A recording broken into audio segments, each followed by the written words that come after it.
Good day, everyone. We are live on our platforms and giving you guys value as we do every week, every Tuesday.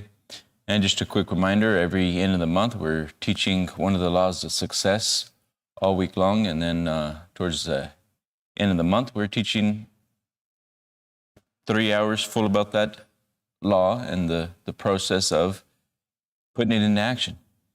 Everything in life is going to be a process of thinking and acting. And thinking truly means imagining. So we're talking about the process of thought, the process of intelligence in form. And the more intelligent that we become about the forms that we create, we begin to visually, existentially create the visions that we truly desire. And we begin to really ignore, set aside things that do not serve us. And when I say ignore, I don't mean completely ignore the things that you don't want to see and just not acknowledge them. I mean not get emotionally involved with the idea that does not serve you. And as you can do that, touch lightly on the things that do not serve you. It's good to face the things, to view the things, to acknowledge the things as is, because that also tells us the truth of the experience. And it gives us the ability to reason and decide, does this serve me or does it not? Acknowledgement, understanding, and then forward progress. The art of life is living, and living means a continuing intelligent form and creating the life that we desire. The issues with life is that we rarely understand how the mind works, how the mind operates, and we become lost. We get lost in our actions, we get lost in our results, we get lost in circumstances, and it's a daily activity. It truly is. But it is one that we can progress in. We can definitely progress. When you have the right study, when you have the right information, when you have the right people, you can truly live the life that you desire. All month we're going over the subconscious mind, and we're going over the principles of the subconscious mind, the art and the law of vibration and attraction, and how it affects us in our everyday life. I'm going to put on a video. I'm going to give you guys a little bit of value. And we play quite a bit of videos from Bob in the Procter & Gallagher Institute, because I am a Procter & Gallagher consultant. And I really fell in love with the way that Bob was teaching this information, the amount of years that he devoted to this knowledge, to humanity, in truth, to himself and to humanity, and the opportunities he gave to people, the help, the ability to exercise this information in a elegant way to the fact that it's understandable. I was studying this information for many years, putting it together, looking for answers of the truth, and the truth is always hidden. The truth is always hidden between words, between actions, between thoughts. And in this discovery for the truth, I have found the truth. And I'm actively working towards sharing it. And the more that you get a better understanding that the truth is everything between the lines, the truth is everything between the words, the truth is everything that attracts, contracts, and is a part of all energy. That truth is what has delivered every result in your life. And the more you look for that truth, the better you will become, and the better you will accomplish you will become. Understanding this law of action-reaction, this law, universal law of substance, you're going to begin to understand that there's truly one energy, and it operates by its laws. Our job is to understand them and get better at them. I'm going to play this video and give you guys a little bit of value today and take you beyond where your mind has ever gone. Secret hit the street. It went all over the world. 500 million people have been impacted by that movie and the book. Rhonda Byrne made up her mind she wanted to change 1 billion lives. Well, she's well on her way to doing that. 500 million that we know of have been impacted by The Secret. And the base of The Secret, or the essence behind The Secret, was the law of attraction. After The Secret came out, there was books written on the law of attraction. People were speaking on the law of attraction as if it had never been heard of before. But the law of attraction goes a long ways back. Do you know Andrew Carnegie talked about the law of attraction in 1908 when he was mentoring Napoleon Hill? I started to study this information in 1961. 25 years later, I wrote the book, You Were Born Rich. You can go onto our site, go to proctorgallagher.com, and you can download this book for absolutely nothing. We don't charge anything. I want everybody to understand this information. But on page 109 in that book was the law of vibration and attraction. You see, vibration and attraction go together. Attraction is a secondary law. Vibration is the primary law. Everything vibrates. The law of vibration decrees that nothing rests, everything moves. We literally live in an ocean of motion. So over the next 30 or 40 minutes, I'm going to go through what I understand about the law of attraction. It has changed my life like night and day, and I believe it'll change yours. A lot of people that are talking about the law of attraction don't understand it in any depth. They may have a shallow understanding of it, but I think you want to know it and know it well. Well, I've been studying it for a long, long time. And I have found that understanding this law will definitely change your life. And by the way, you can go and download the book, costs you nothing. Just go to our site and download You Were Born Rich, because the truth is you were born rich. Most people are just a little short of money, but we all have deep reservoirs of talent and ability within us. The Proctor Gallagher Institute is all over the world. You see my globe here, it just keeps moving. Well, we do too. And we have people that represent our company all over the world. You see, it was way back in 1961 that I actually started to study that. That was 55 years ago. And I've never stopped studying it. I have found this information to be absolutely fascinating. Now, over the next 30 minutes, I'm going to ask you to really think. And why should you? Well, because you can have virtually anything you want. Now, before we get into the law of attraction in any depth, I want you to stop and think about the goals that you're working on. See, most people are involved in A-type goals. A-type goals are going after what you already know how to do. You'll often hear a person say they've got a goal to get a new car. Well, you might ask them, have you ever had a new car? Oh yeah, I've had 2 or 3 of them. See, they've known for a long time how to get a new car. That is not a goal. That may be something they want to do, and they certainly should if that's what they want. A goal is something that we set that's going to draw the best out of us. Goals are not to get. That's a side benefit. Goals are to grow. Well, generally, if a person graduates from going after what they know how to do, they go after what they think they can do. I call that a B-type goal. Now, doing what you think you can do, there's no inspiration in it. There's no real growth to it. It's sort of a little game of manipulation. If she does this, if he does that, if I can get this, then I could reach this goal. I want you to really understand this law. And when you understand it, you're going to start to operate on a totally different vibration.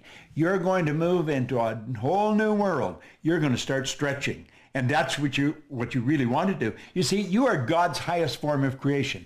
You have been built with mental tools that enable you to create. That's the C-type goal, a creative goal. This is going after what you really want. You don't know how to get it, but you know you're going to get it. Now stop and think in history. The Wright brothers didn't know how to get the plane in the ground, but they knew they were going to get it in the ground. Ed Hillary did not know how he was going to get to the top of the mountain, but he knew he was going to the top of the mountain. What do you really want? Now think. Just come along with me and daydream for a few minutes. And then I'm going to show you some of the rules that you can follow. Stop and think of this. Do you think Steve Jobs knew how to do this before he did it? No. He couldn't tell you how he did this until after he did it. And that's the same with anything in life. People that have done great work didn't know how they were going to do it. Roger Bannister didn't know how to run the 4-minute mile until after he had run a 4-minute mile. And you know the strange thing about it, within months, somebody else was running a 4-minute mile. And I believe now we're running great work that you can follow. Stop and think of this. Do you think Steve Jobs knew how to do this before he did it? No. He couldn't tell you how he did this until after he did it. And that's the same with anything in life.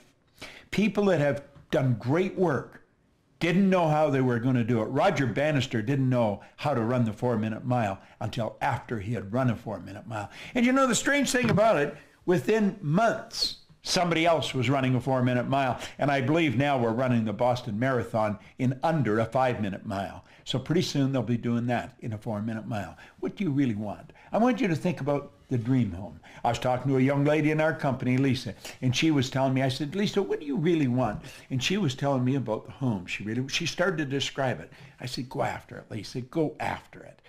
How about the trip you want to take? Or maybe the business you want to build? Do you see, I remember my brother-in-law and sister in their early 50s. He had built a safety supply company for 3 other people. He had run them and built them, but it was a job. And an opportunity came up to buy a small safety supply company. He was very nervous. He was in his early 50s. But you know, they hawked their house. They borrowed money. They took everything they had and plowed it into this company. Today, they're multimillionaires. They're virtually retired. They still work at it, but their son and grandsons run that business. And it's grown into a beautifully big business. It would never have happened if they hadn't followed their dream. I want you to follow yours. Understand this. If you can see it, you don't have to know how to get it. Your life will change. You see, you're a whole lot more than what you appear to be on the surface.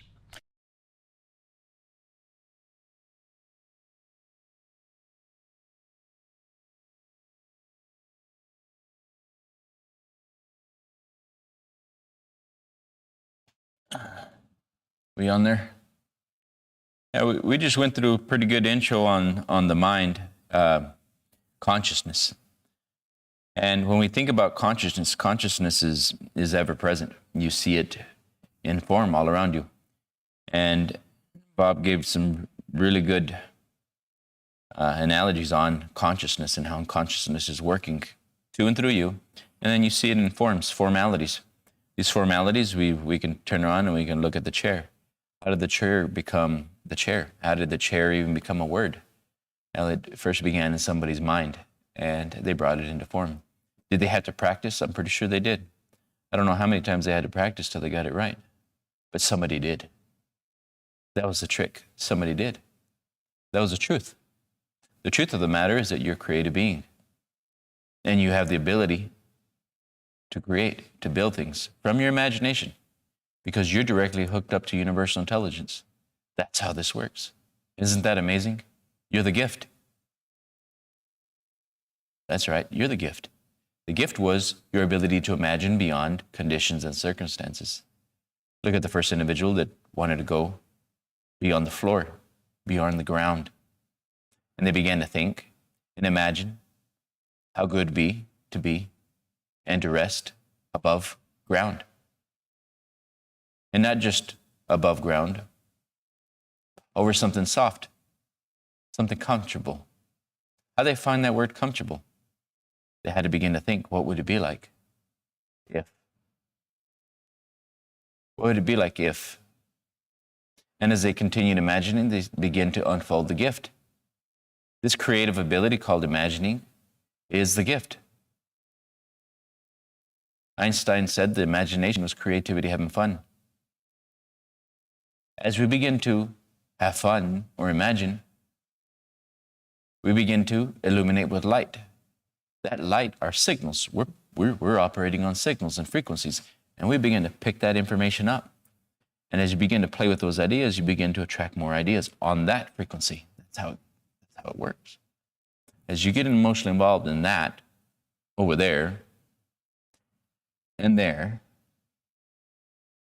you start to attract ideas from over there and there, and you start to get ideas from that frequency.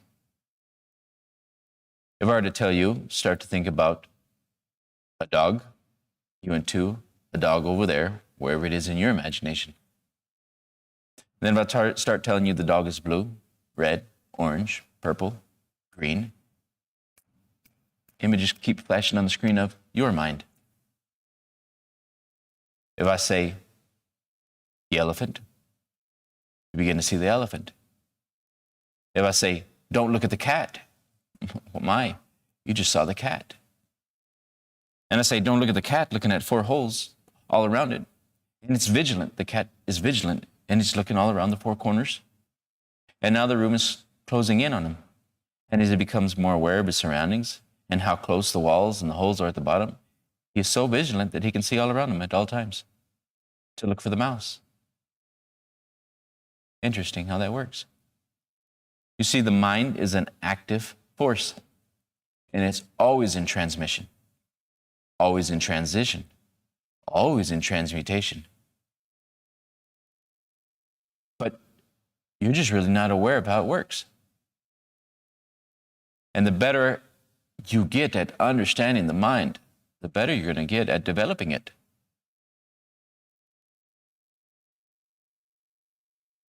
For every image that flashed on the screen of your mind, there was a symbol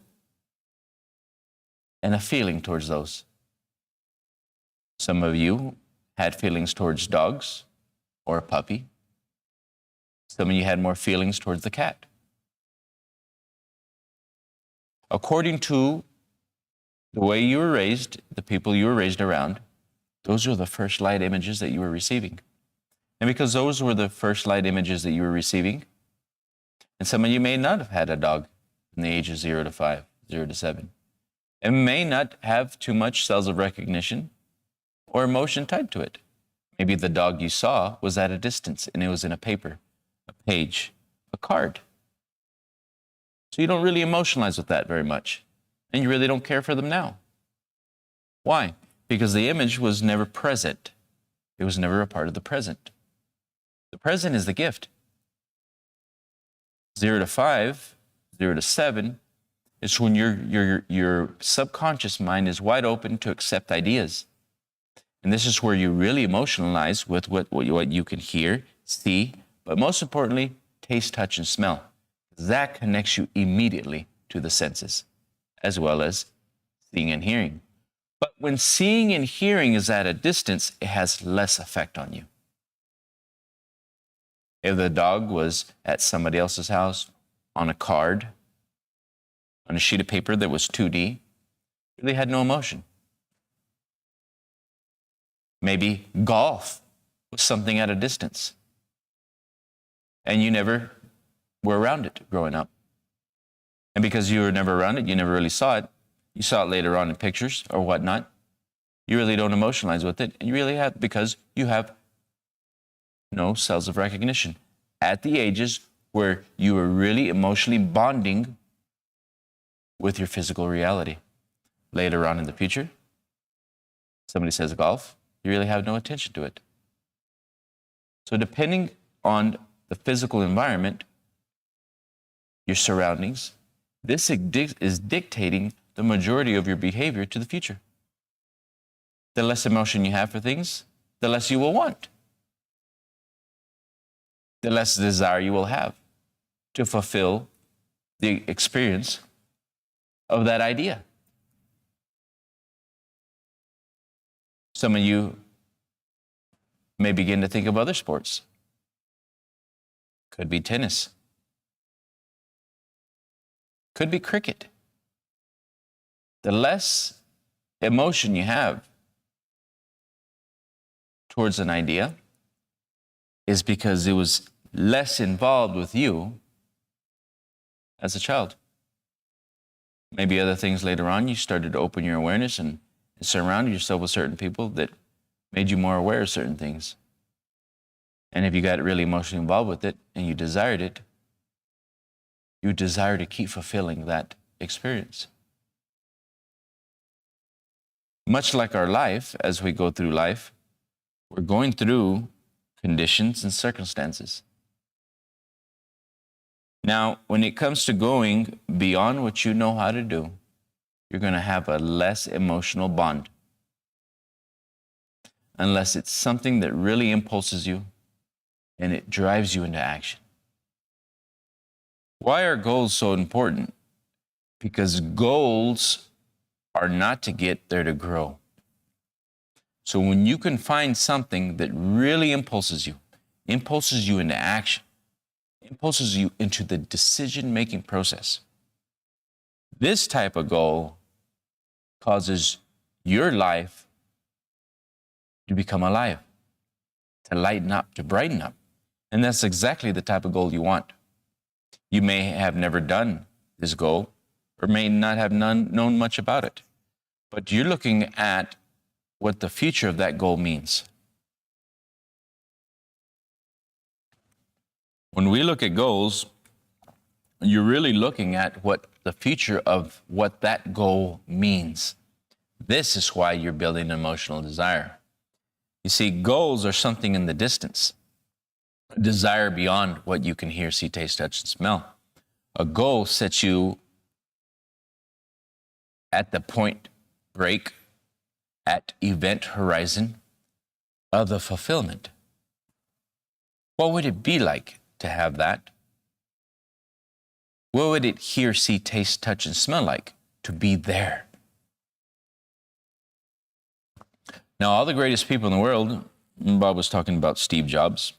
He didn't know how to do this till he done this. Where was the phone? It was in the truth.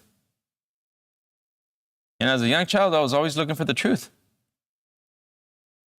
The reason it's so hard to find the truth is because it's invisible. It's unseen. I was looking for the truth. The phone was in the truth. The pen was in the truth. The paper, books are in the truth. The water bottle, in the truth. The coffee, in the truth. Everything came from the truth and goes back to the truth. And you may say, well, what is he talking about? It was imagined.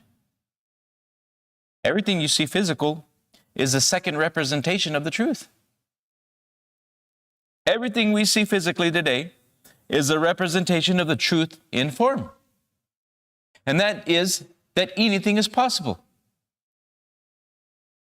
When you're willing to take your idea, your vision, and demonstrate it in actions, and it becomes a solidified truth. The Wright brothers did not listen to people around them. A couple of bicycle mechanics gonna get us off flight, huh?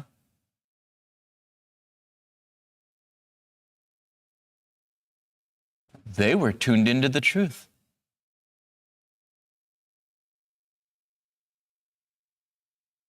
They were tuned in, so tuned in, they brought it for the world to see. The expression that consciousness can see before man's eye can believe. Man's ears can believe. You see, faith is not just to see with man's eyes. Faith, true faith, is to see with the eye of creation. I can see it, Orville. I can see it.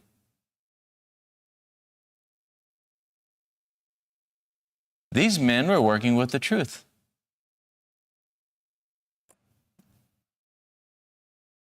Edison, working with the truth. Tesla, working with the truth. Everybody said, these guys are weird. They didn't understand what they were talking about. There's energy in the air, but you don't see it. There's energy in the air, but you don't question when you turn on the radio because it's something physical. You say, oh, that's why. No, that's not why. The space is why. The information in the space is why. The information in the space is why the radio was even born. Oh, that's right. The information in the empty space is why the radio was even born. Isn't that interesting? Quite laughable.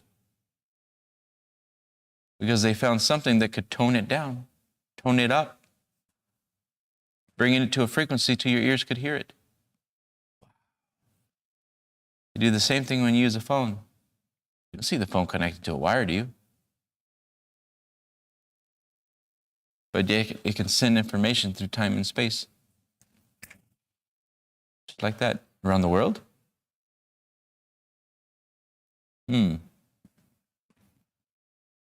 Nobody questions anything. Nobody wants to know. They just want to do human doings instead of human being becoming more, to understand more.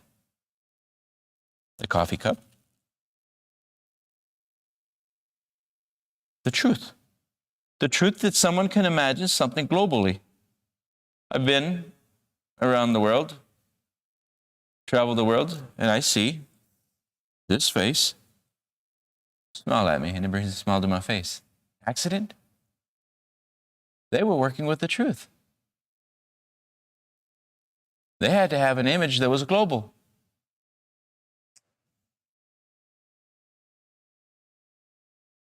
And they spread that service globally. Accident? Or the truth? They're demonstrating that their consciousness can travel through time and space. And their work is to touch as many hands as possible, as many lips as possible, to give as much value. That's the image that we're using. That's the image that we're holding. And that's the image that I am experiencing outside of myself. Steve Jobs, he had been working with the truth. And the truth had been global. And here, I can communicate with it around the world. You see, these men, women, have not changed the laws. They've been studying the laws. The person that created the radio did not change the law. They've been studying the laws. They've been working with the law. And this is what we call working with the law. Everything is created twice. First in your imagination, then in form. And you've got to work it out of yourself. From where? Where are you working it out from? Well, you're going back to your brain, but your brain is not the mind. Your brain is not the mind. So your brain is hooked up to the mind. And the mind is hooked up to infinite intelligence, infinite possibilities. How much more truth will we see? It's coming. How much more truth will we see in the world? I remember them talking about the U.S. was, I don't recall the name of the individual, was going to close the patents that all things had already been created. Since then, we keep creating. What more truth will come? As long as we keep reproducing children, their creativity is reborn again. That universal divine spark is recreated again, reproduced again. So every child that comes is another opportunity for someone to go beyond conditions and circumstances and rewrite history, his story. Isn't that a beautiful thing? Rewrite history. Rewrite his story, the opportunity. You have had the opportunity to rewrite your story. And it's not even your story, it's their story. You see, we use ideas from the past, but you have full connection to all possibilities. All you got to do is think. Bob's talking about setting goals, worthy goals, achievable goals, A goals, B goals, C goals, something you have no clue how to do. And he's saying that you're directly hooked up to it and you got the ability to do it. All you got to do is choose, make a decision. How does he have so much faith in you that he believes anybody can do it? He didn't say, oh, some of y'all over here and some of you over there. He said you. That's right, I'm talking to you. He said you, I'm saying you.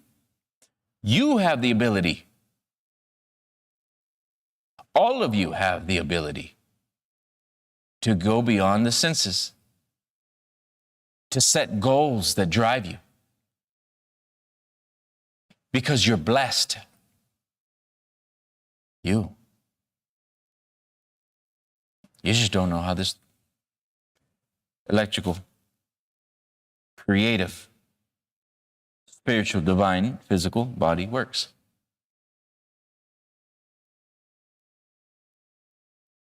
And once you start getting a better understanding that you're limitless, you too will begin to write his story, their story. Quit telling yourself it's not possible. Quit thinking you can't do it. Stop listening to them, him, or her. Get in front of the right information. Get in front of people that are proving this every day. If you're asking the people that don't have the results, you're asking the wrong people. If you're asking the people that have not accomplished more than what they can see, hear, taste, and touch, and quite often smell, you're talking to the wrong people. They're already telling you they don't know how. You can see it. You can hear it. You can taste, touch, and smell it.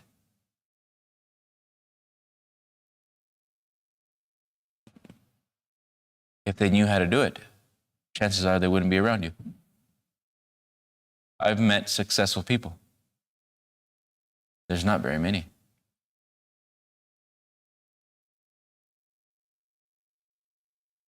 I watch people that really shake things up. And there's really not that very many.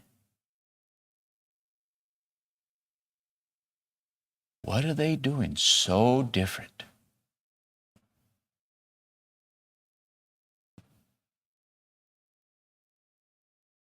That everybody else does not want to do? It's clear they have to be doing something different. And the truth is, they are. They're uncommon. Common is what you see all around. So you're going to have to look for specific people. It is said 95-96% stay within their upbringings. I've looked at it myself. That's the truth. 95-96% stay more or less within their upbringings. They could have been born in poverty, more or less stay in poverty. 95-96%. They could have been born in middle income. They will stay within the middle income, 95-96. They're born in riches, 95-96% stay in there. So the odds are there. So depending on the environment you were raised in, more or less you stay there. A little bit better. Everybody grows. But it's rare you find somebody completely changing. But you can. but you can. Everything is energy, and everything is directional. What do you keep thinking about? What do you keep telling yourself over and over and over again? What ideas keep flashing onto the screen of your mind? Out of all the ideas that you have that are flashing on the screen of your mind, or that have flashed on the screen of your mind, how many of them were something you really took up and done? How many of those images that flash on the screen of the mind were something you've never done before? And how many of them were going to change your life? That's right. And of all of those ideas that flash on the screen of your mind, how much of them were going to actually change you and change your life? Change the life of your family? How many of those ideas were going to change who you are? This is the most important thing that you can really understand. If you're not working at changing you, you will never change your life. Because you are the problem, and you are the answer.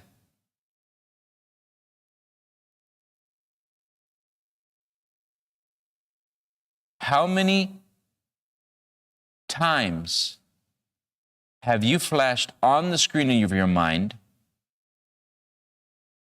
the desire and the want and the decision that you will change yourself to live the life that you desire? I say, majority of people are going to say, that's never really crossed on the screen of my mind. I know. Did you know that you're the only thing that could ever change? That could change you? And that would change your life. We do what we know. And it's rare you will find somebody doing what they do not know how to do. But yet, if they were to do what they do not know how to do, they would learn what they needed to know. They would learn what they needed to know. And the truth is, what they didn't know would save them. What they didn't know would deliver the life that they desired. The majority of people are just willing to conform to what they know. And that's why they will never know more than what they know. You may have to rewind this a couple of times, several times, to really get a better understanding of it. And I would. That's how I've learned, through repetition. Finding people that know what they're talking about. And then looking it over and over and over again, looking for the truth. The truth is always between the words. The truth was always between a man's hat and his boots. The truth of how to build this phone was always invisible. The truth, how to get this cup around the world, was invisible at one time. The truth of this pin, the truth, is that this was in somebody's imagination before it came out. You see, everything you're looking for is hidden. And you have to find it. You have to evolve it. The truth is infinite. How much more infinity will we experience in this lifetime? How many more wonders will people tap into and bring them down so that you can experience them? How many more wonders will you let pass by? Because we're not willing to bet on ourselves and learn how to develop ourselves. That's the truth. That's the truth. The truth is hidden in you. And we can help you unfold it. Take a look at what we're doing. Once again, every week we're doing this Monday through Friday. And it's a choice. Personal development is a choice. but it is a choice that will change your life. We should have on our webpage, imastermind.com, our events and the time of our events. Get involved. Bet on you. We'll see you on the other side of this. Have a wonderful day.